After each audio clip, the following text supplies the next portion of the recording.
My name is Beatrice and I'm a working mom.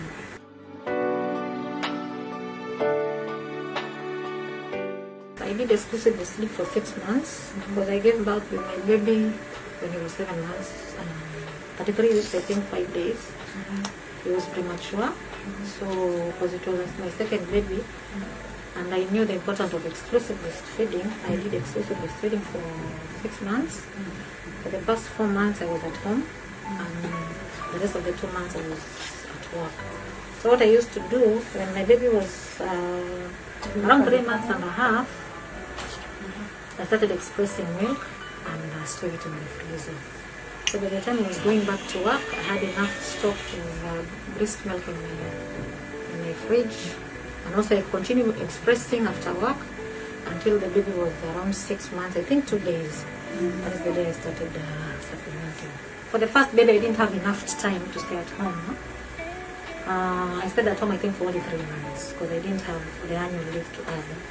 So the similarity is because this baby, I had a lot of time, only 4 months and some days.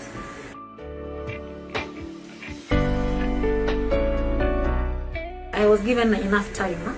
I had to be able to get out of work and go home to breastfeed because I used to report to work at 8 and leave at my workplace at 3.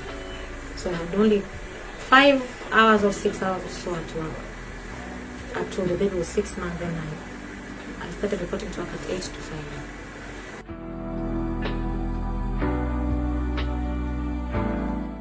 Immunity is usually boosted when the baby excludes breastfeed for 6 months. I've noted for my first babies, we don't go to hospital frequently because if I can even count the number of, he's 4 years now, but I can count the number of times we've gone to hospital because maybe of infection like diarrhea. And this one is 9 months, we've never have an episode of diarrhea.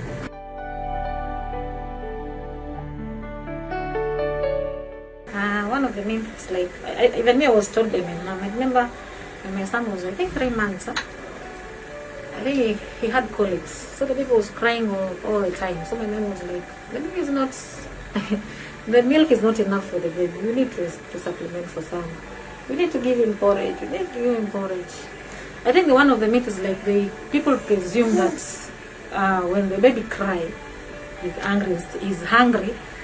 It's not because of maybe a diaper, because of sickness, but people presume that the baby is hungry. When the episodes of irritability increase, people presume that the baby is hungry, though he needs something more than the breast milk.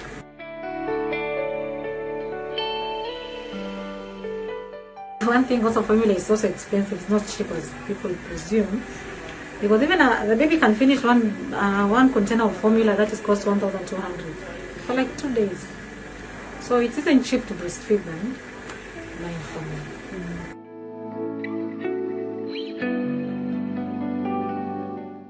I think breastfeeding is it's a good way of. It's a good way of, I think it's even easy to exclude breastfeed and supplement. I see everywhere you go with your baby, you don't need to carry a thermos of porridge for you to go somewhere, or you don't need to carry a bottle of milk. The second thing is you also reduce infections, because most of the time it's only your breast. The risk of just washing bottles every time now and then. So it's also time saving, and also it's also important for the baby for reducing infection.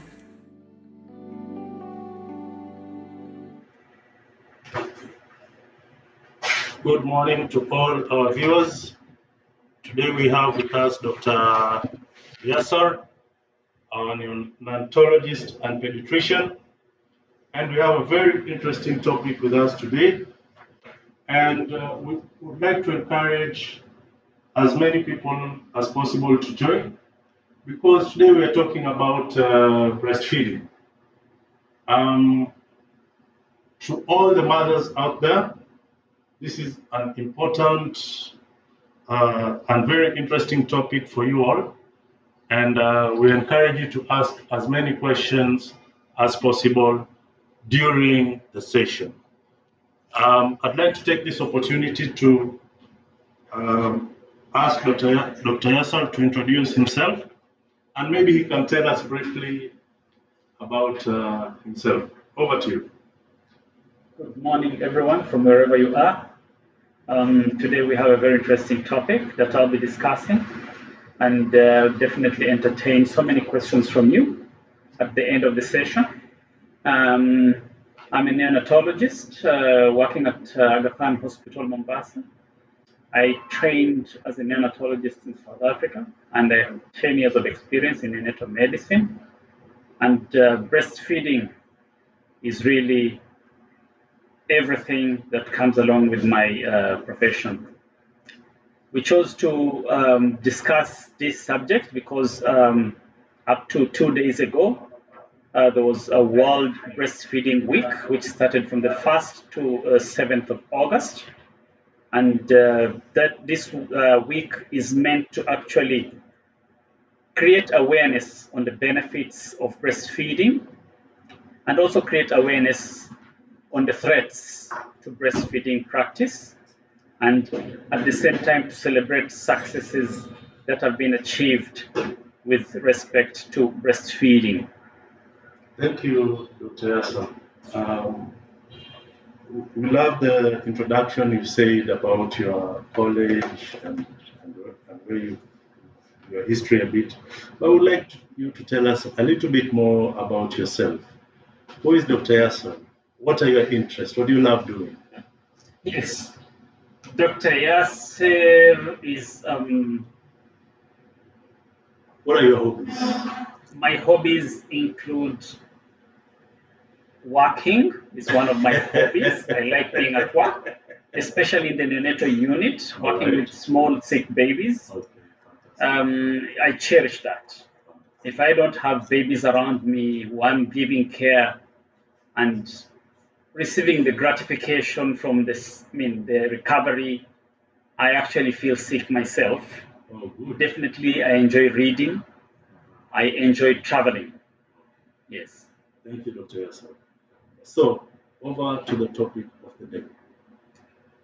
Tell us more. Breastfeeding as a collective responsibility.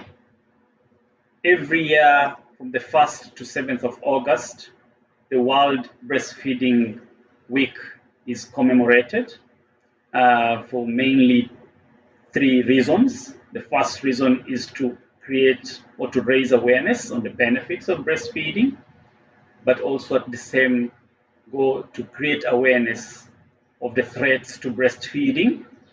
And in the same vein, it's also to celebrate the successes achieved from breastfeeding.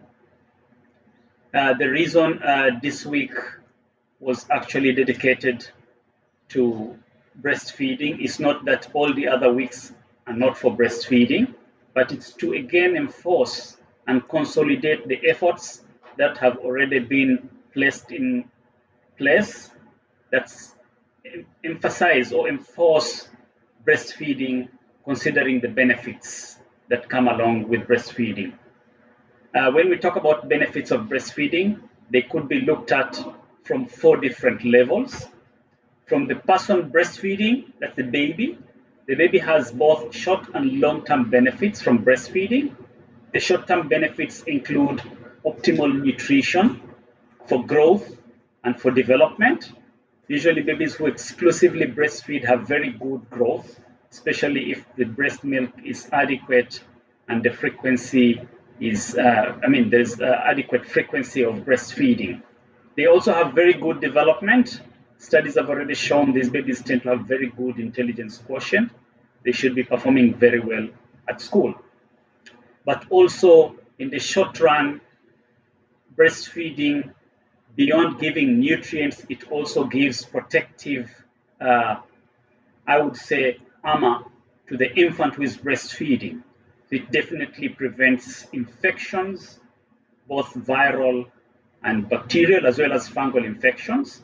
So it creates the first defense that the baby needs. So those are short-term benefits. Long-term benefits, children who grow following exclusive breastfeeding have actually been found not to develop obesity and the diseases that come along with lifestyle, including high blood pressure, other cardiovascular diseases, and diabetes. but also they are at lower risk for allergies, including asthma and eczema, babies who exclusively breastfeed. And beyond that, long-term, definitely, they're very, in terms of mental capability, they've been found to have better mental function. To the person breastfeeding, that is the mother, there are also both short and long-term benefits that a mother attains when she exclusively breastfeeds. It has been demonstrated that in the short term, mothers who exclusively breastfeed are under less stress, they are more organized, they are under less pressure.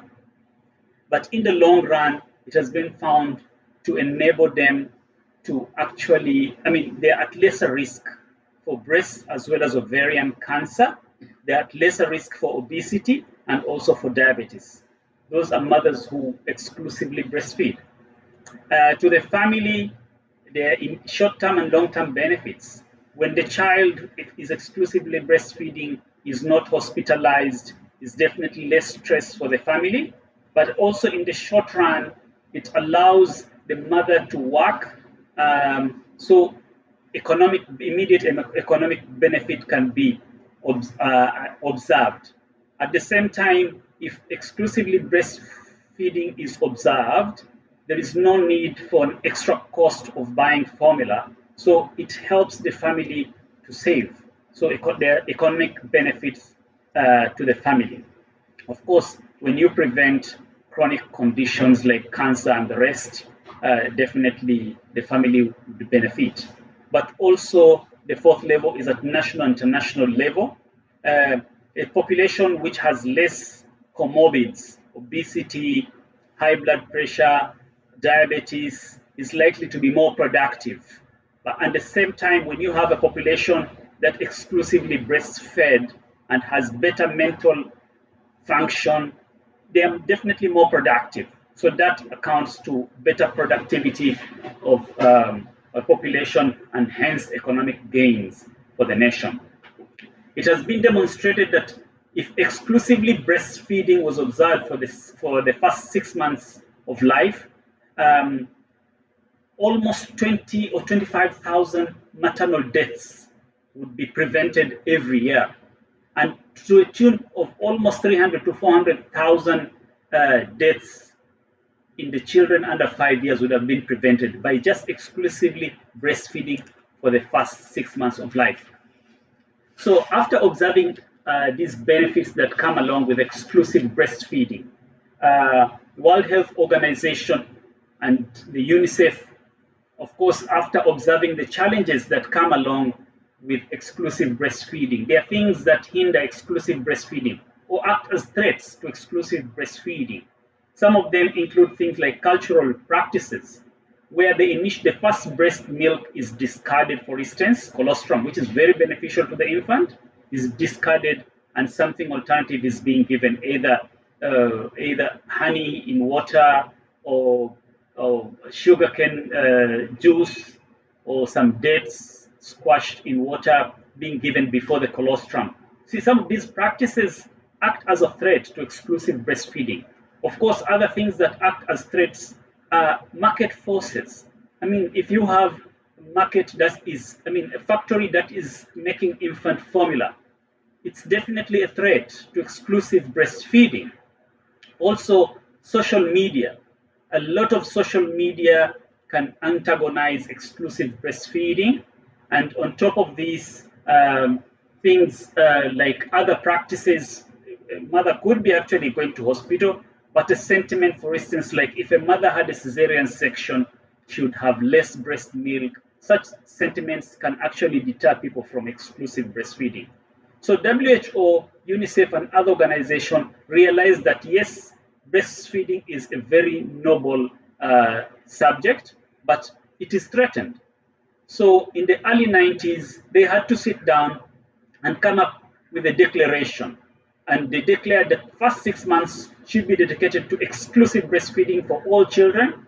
And after that, a mother should continue breastfeeding on top of supplementing with other complementary feeds for up to 2 years and even beyond.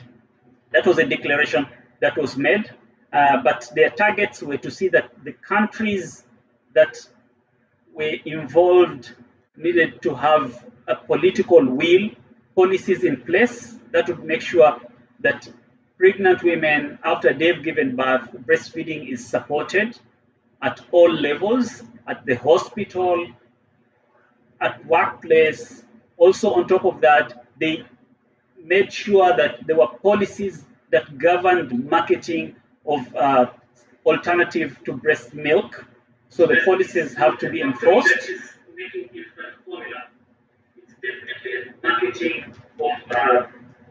And they also came up with the hospital initiative to make sure that there is exclusive breastfeeding, baby-friendly hospital initiative to make sure that every maternity facility fosters exclusive breastfeeding. So in early 1990s, that is when the Alliance of Breastfeeding Action was formed, and this involved more than 80% of the countries in the world. 170 plus states were involved, and the issue was to address the obstacles to breastfeeding and also to see that the Innocenti Declaration of exclusive breastfeeding for the first 6 months and continued breastfeeding up to 2 years is actually annexed. So they came up with the Breastfeeding Hospital Initiative, the workplace, the mother workplace, they would call it the mother-friendly workplace initiative to make sure that the workplace is conducive for a mother who has given birth. And then also the implementation of the International Convention on marketing policies for alternative to breastfeeds.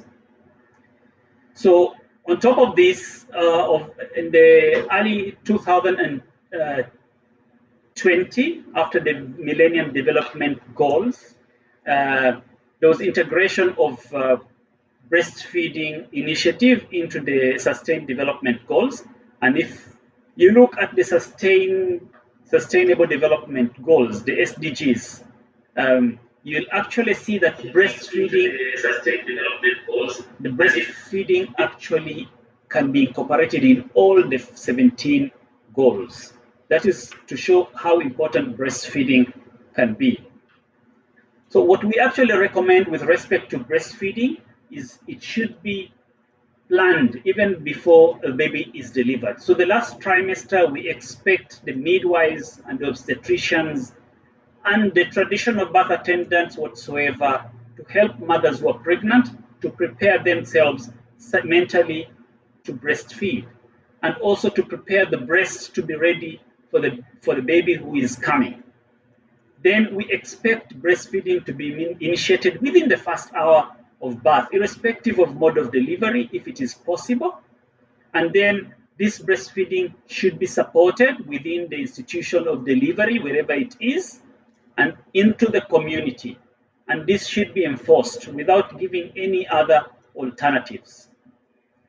And to continue breastfeeding even beyond 6 months up to 2 years and beyond if the need is still there. Of course, there are challenges that breastfeeding faces. Currently, when we look at COVID, just like HIV at one point was actually a threat to breastfeeding, because when HIV first came, there was deterrence to breastfeeding.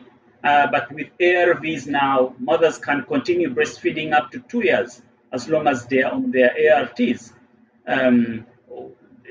And also with COVID, initially it was thought that there is a risk.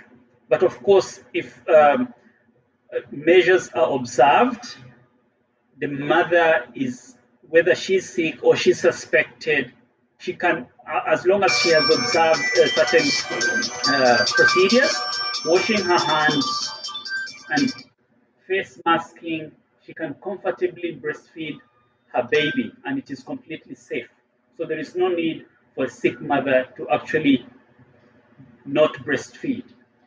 In fact, babies get antibodies from the breast milk that would protect them against COVID itself. With that little bit of highlight on issues of breastfeeding. We would actually want to start taking a few questions from you people. Okay. So to the audience, we'd like to apologize. Philip is not feeling well today. So he was supposed to cover the nutrition part, but unfortunately, he's unable to join us today. So we only have Dr. Yaser with us. Please take this opportunity to ask as many questions as possible, and he will answer them during the session. So for now, we'll go for a short break. Give Dr. Yaser an opportunity to just take a few sips of water, and then we'll resume in 2 minutes. Thank you.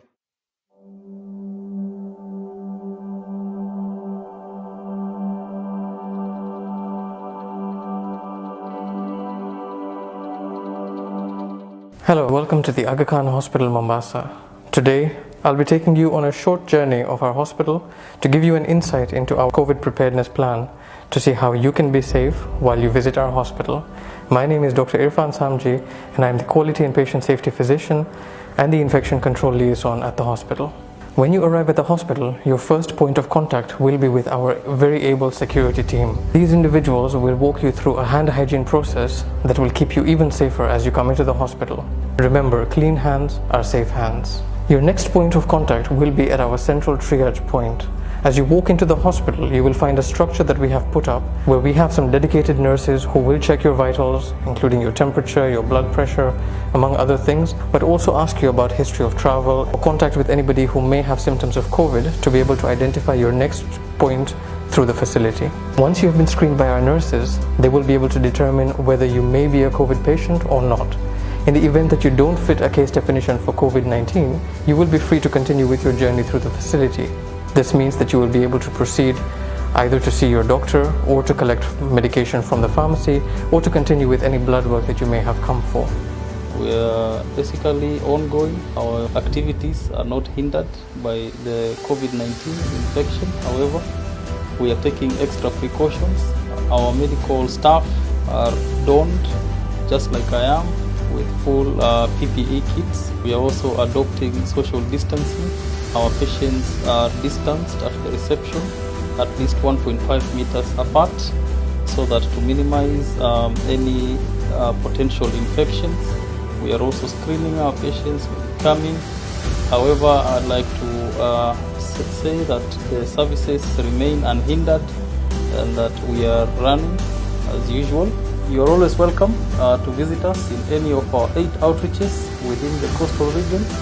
At this point, let me also remind you all, we have put in place teleconsultation services to ensure that our patients are able to access our services safely from the comfort of their homes.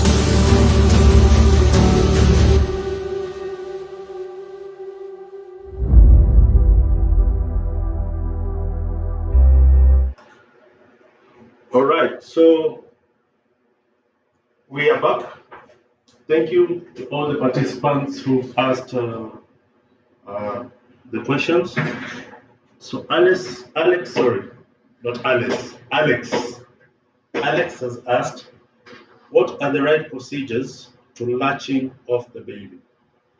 Okay. Over to you, doctor. Okay, so it's important that the mother is in a comfortable position. The target should be, the nipple should not be flat or retracted. So the mother needs to pull the nipple so that it is long enough. Long enough is about 2.5 centimeters. Okay, just like the length of the tip of this finger, that should be long enough. Ideally, the mother and the infant's tummy should be touching together.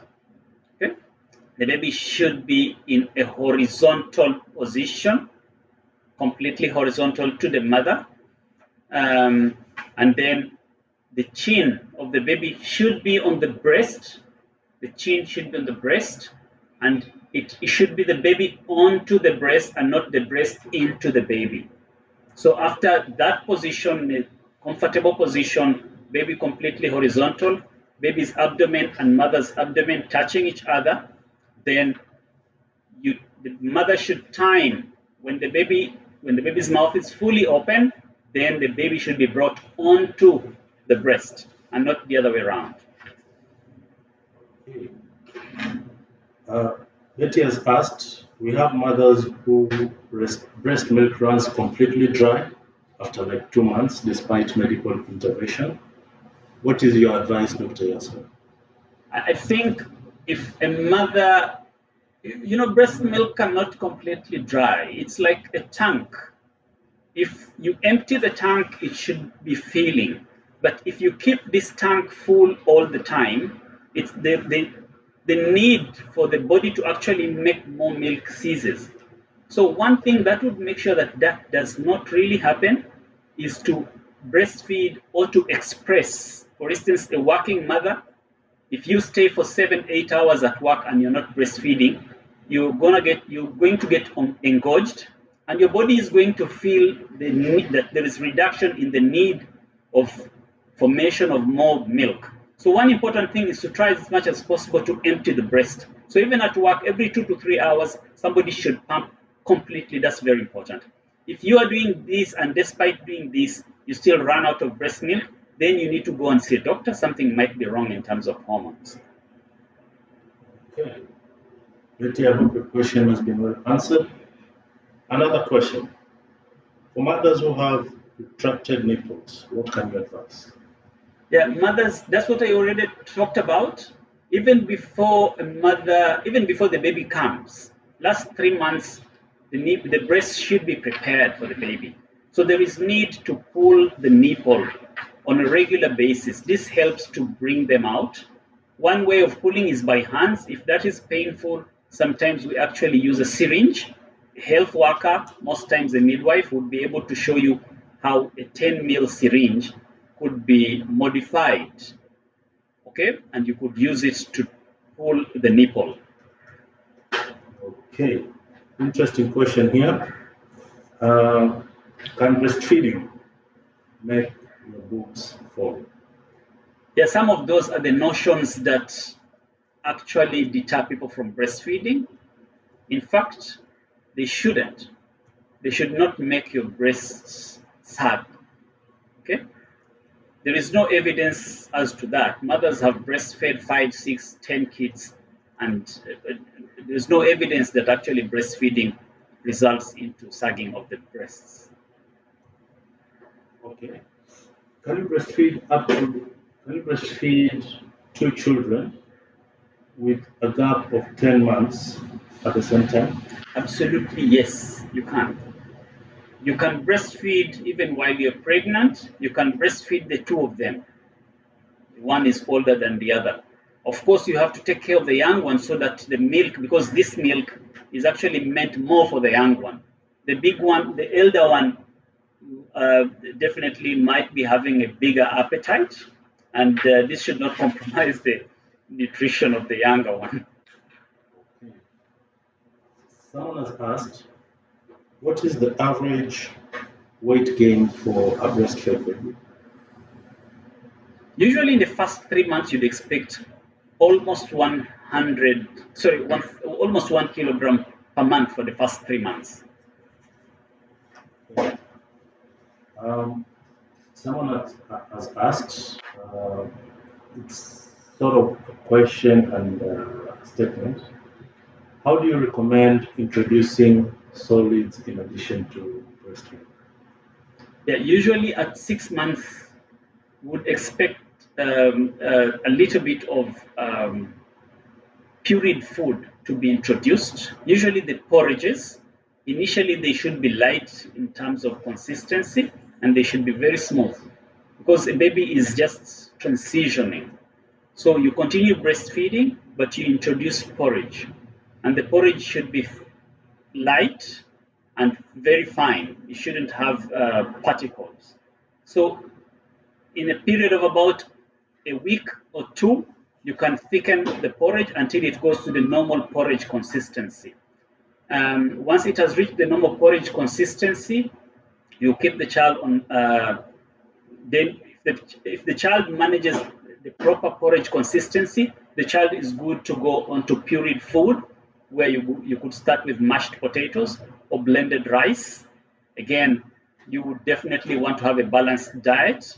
You want to have proteins, carbohydrates, fats, a little bit of fibers when you go into food, but you have to blend them such that it is initially very thin, very fine in terms of texture, and then again you graduate slowly by increasing the consistency, the thickness and also the coarseness.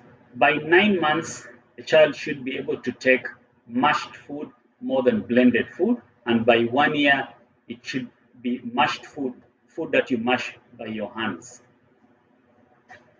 Thank you. One who has asked, my baby is 2 years, 2 months, that is 26 months old, and still breastfeeding. When do they stop breastfeeding? First question. How do I make her stop breastfeeding? Second question. Those are very interesting questions. I think first of all, I would want to commend you for breastfeeding beyond 2 years. That is very nice. There is no reason for you to stop at this point. I think you will continue breastfeeding.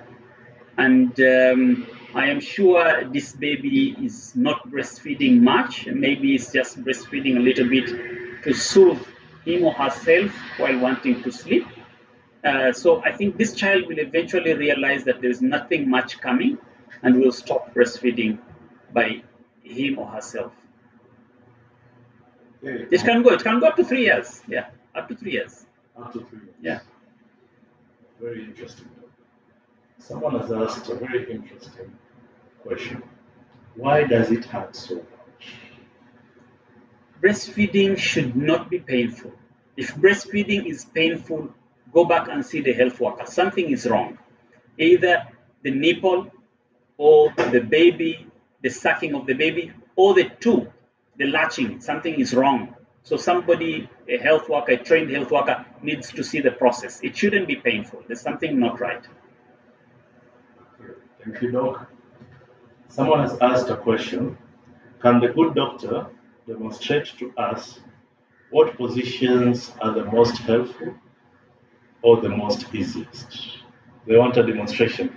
The conventional position is baby lying across in your front, okay? With the head in the corner, the elbow joint, and the buns around your palm, okay? The baby is definitely lying across and facing you. That is the conventional position. Again, it depends on the nipple orientation and the size of the mammary gland, of the breast. So for some people who have bigger breasts, they might have to use different positions, including using the side position. Okay, all of these convenient positions. You can have the side position. You can have a little bit of a kind of horizontal position. Vertical position. So this is the commonest that is used. Okay, again, it depends on the size of the breast and the orientation of the nipple. An outward deviated nipple, a little bit deviated, you cannot use the conventional transverse position. You'd have to use a position where you put the baby on your side.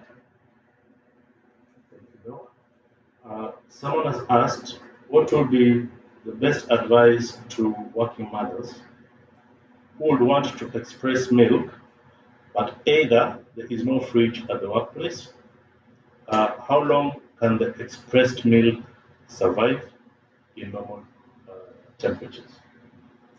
So, first thing is we advise these mothers to pump every 2 hours. So before she leaves home, we would recommend that she pumps. And that milk can be saved in the fridge. They should not use that milk for feeding the baby. When she goes to work, she should pump every 2 to 3 hours. If they don't have a fridge, maybe 3 hours, because the longest would allow your milk to stand outside would be 6 hours. Beyond that, that milk is going to get spoiled. So 6 hours, you can actually take the milk and freeze it. So she could keep the milk outside for 6 hours and take it home. If possible, she should have a cold box with some ice, which she can bring from home, and she could keep her milk in that cold box, which should have ice, if there is no fridge at workplace. But again, this is a call to the managers. We need to make sure that the workplaces are conducive for the women who have given birth, and so that we can promote breastfeeding. If this mother starts introducing alternative feeds, the risk of her child getting sick goes higher. This will disorganize this working mother. Ultimately, the impact is on how much she will be able to deliver in terms of her work. So it's a call for managers to make sure that workplaces are made conducive to promote exclusive breastfeeding. Thank you, Doc. Wangui has stated her appreciation, and she has promised to continue feeding until 2.5 years. So, another question that has been asked. You've talked about breastfeeding. Should there be milestones that you can advise us that a baby is meeting when breastfed? That is not a very clear question, but what we expect is your baby should have the normal milestones. At least by 2 months of age, your child should have a social smile. You smile and your child should be able to smile back. Okay? And first of all, by 1 month of age, your child should be able to follow with the eyes in the room while you're moving. Okay? By 2 months, they should be able to smile back. By 4 months, they should be able to sit briefly. Okay? Sit momentarily, that is what we expect by 4 months. By 6 months, your child should be able to crawl. Those are basic milestones that you'd expect for the first 6 months. Okay. Someone has asked, can breastfeeding cause cancer? Breastfeeding prevents cancer. Exclusive breastfeeding for the first 6 months has been associated with reduced chances of breast cancer, ovarian cancer.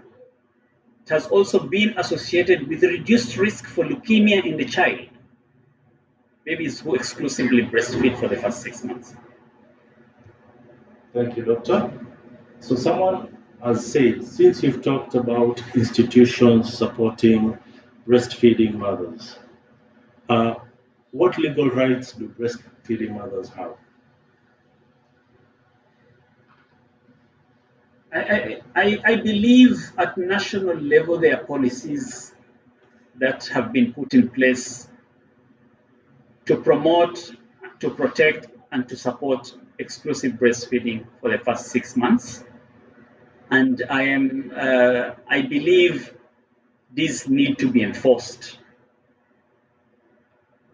Okay. Thank you, Doc. Hope said, thank you, Dr. Ari, for educating us as mothers. So, someone has asked, when should a mother avoid breastfeeding? Good question. So, circumstances when a mother would avoid breastfeeding include, for instance, if a mother has active tuberculosis and she's not been started on treatment, it might be risky for her infant to breastfeed. Okay. Other situations where we would avoid breastfeeding is, for instance, if a mother is newly diagnosed with HIV with very high viral load and she's not been on medication, would avoid breastfeeding. Of course, we are not going to recommend formula as the first alternative. Okay.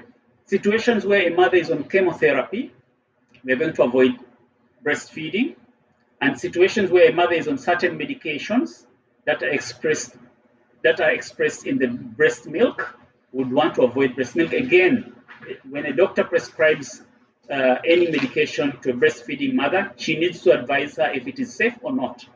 Most times when there's absolute contraindication to breastfeeding, a mother is on chemotherapy, then would actually recommend, if possible, for her to get a breast milk donor.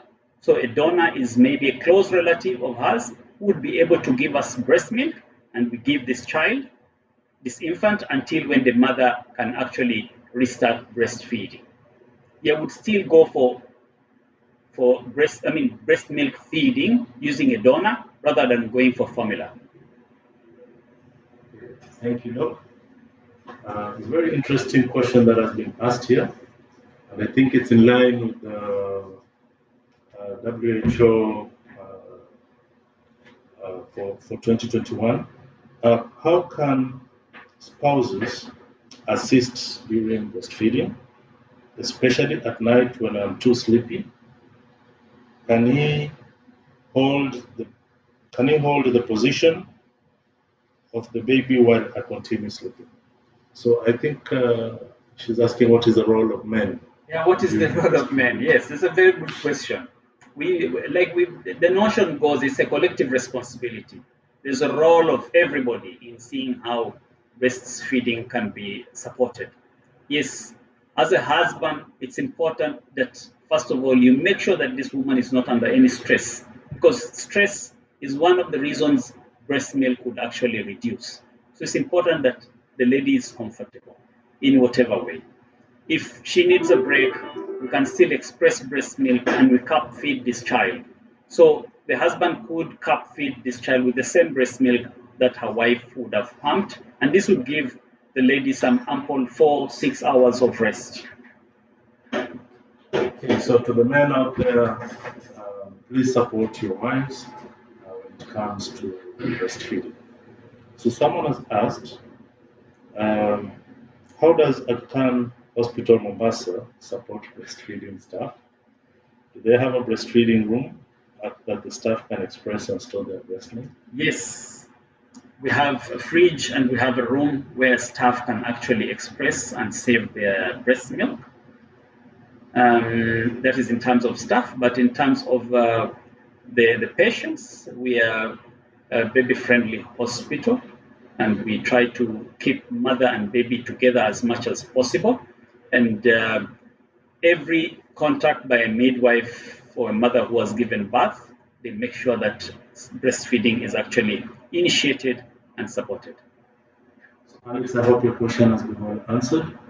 Someone has asked, I really enjoy breastfeeding my baby, but I'm not comfortable doing it in public. How can I continue giving my baby breast milk, but not be so isolated? Yes, I'm sorry about what you are going through. Again, these are things that challenge the noble practice of exclusive breastfeeding. Unfortunately, you will go to airports and you find areas that have been sanctioned for smoking zones. But you won't find breastfeeding zones, unfortunately. I think it's high time that this is taken up at national level, that some areas in public places are actually sanctioned for breastfeeding so that women can go and feel free and enjoy the noble practice. Wow, very strong point. I'm touched. That is something we really need to push to the. Yeah, it's very important. It is very important. Smoking is more important because there is some industry behind it, and we have to sanction some areas. This is smoking zone, but there's no breastfeeding zone, despite the benefits that come with breastfeeding. Unfortunately, it's good that this lady has actually brought the issue up. Yes. So many outside there are stigmatized. They cannot breastfeed in public. So they get engorged and then they run out of breast milk. Yes. Or they're forced to actually start formula feeding and they think it's an alternative way out. But down the road, then the child is sick, then all these other things come in.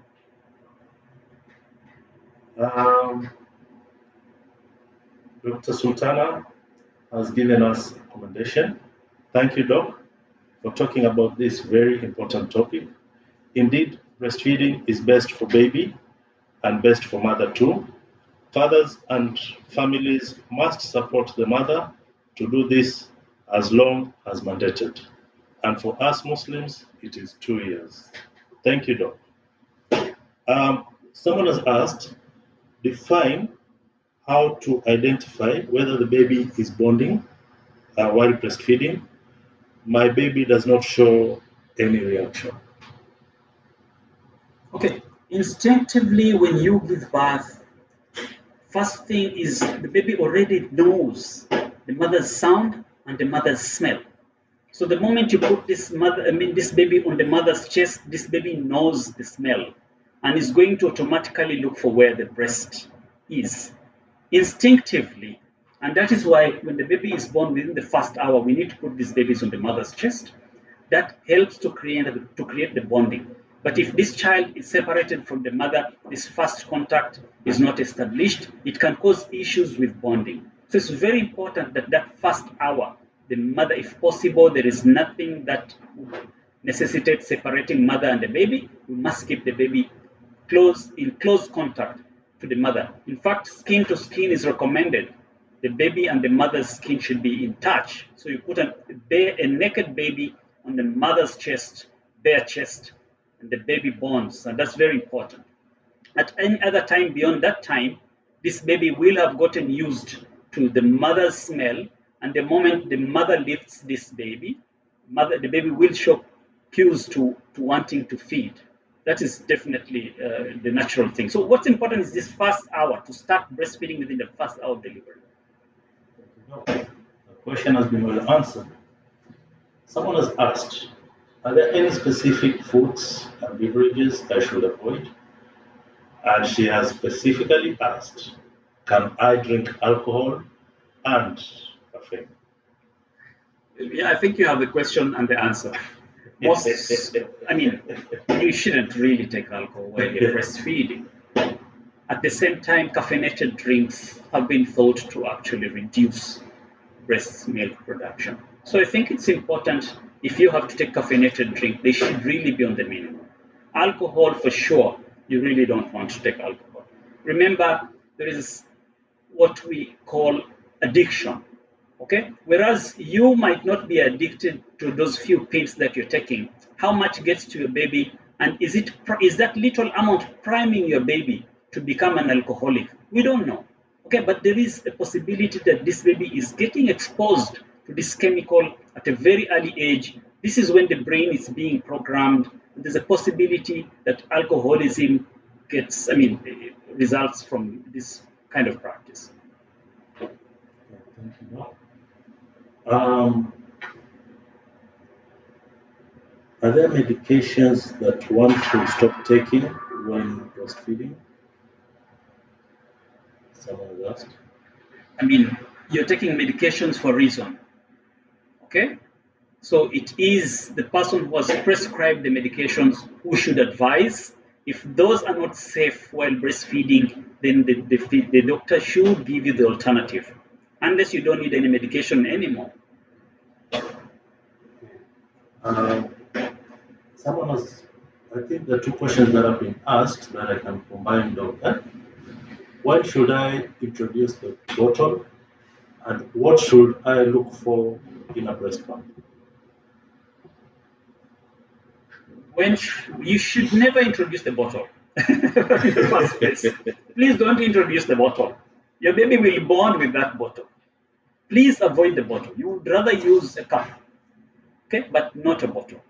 When it comes to breast pump, I would recommend electric breast pumps, because they would use, it would hurt less. They would take a shorter time to pump, but with less pain as compared to the manual pumps. Thank you, Doc. Again, I will combine two questions that have been asked, because I think they're related. Is it true that breastfeeding reduces weight?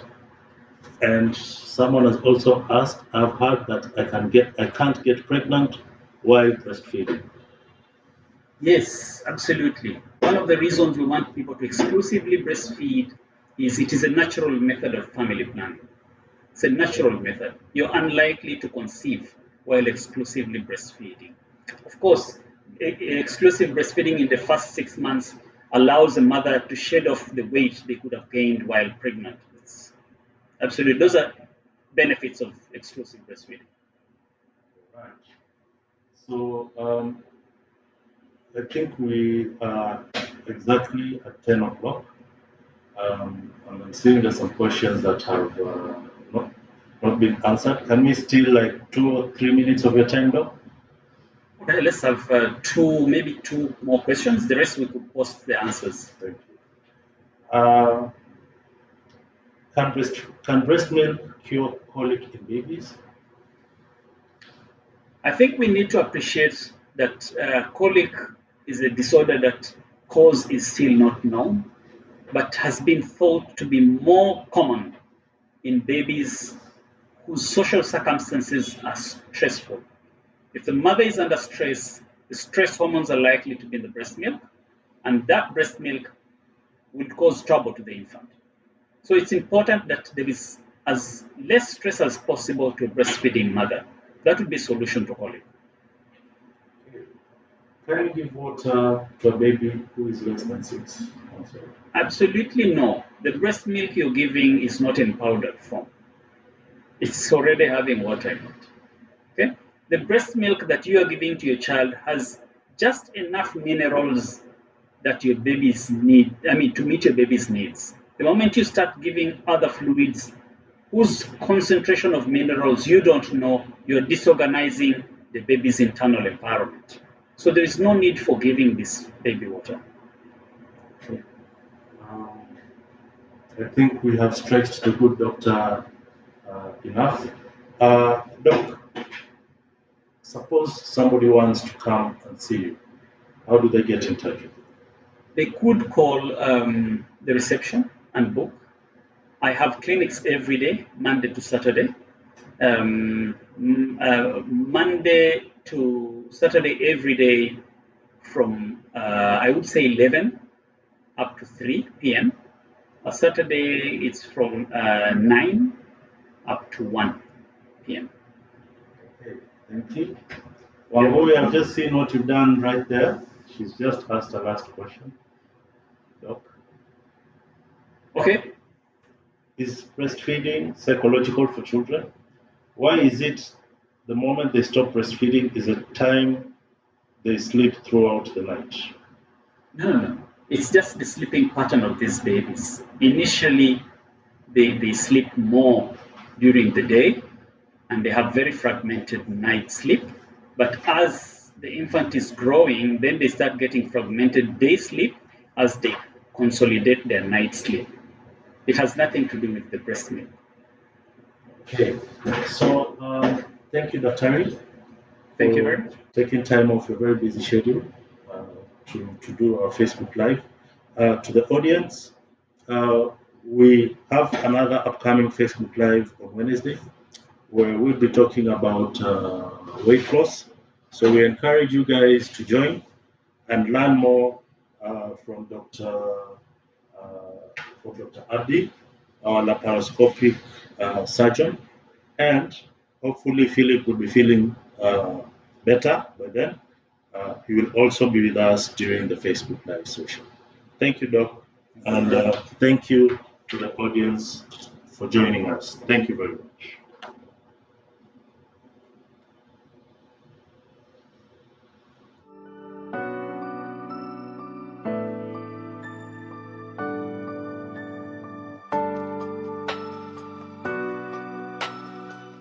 My name is Beatrice Lozimbaji, and I'm a working mom.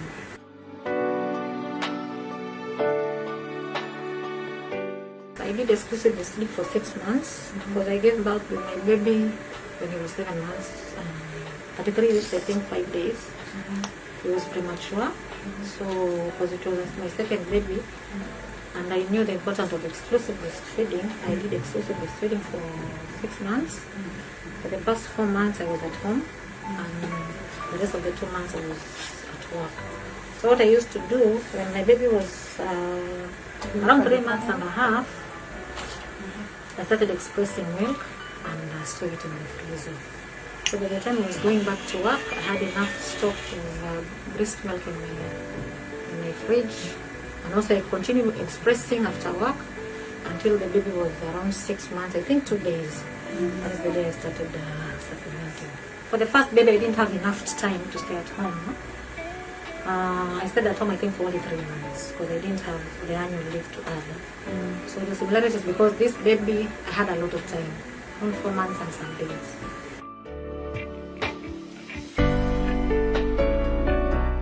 I was given enough time.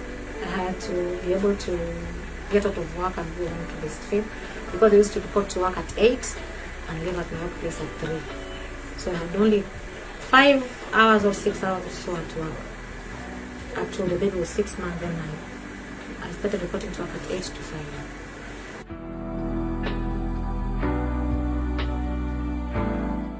Immunity is usually boosted when the baby excludes breastfeed for 6 months. I've noted for my first babies, we don't go to hospital frequently because if I can even count the number of, he's 4 years now, but I can count the number of times we've gone to hospital because maybe of infection like diarrhea. And this one is 9 months, we've never have an episode of diarrhea.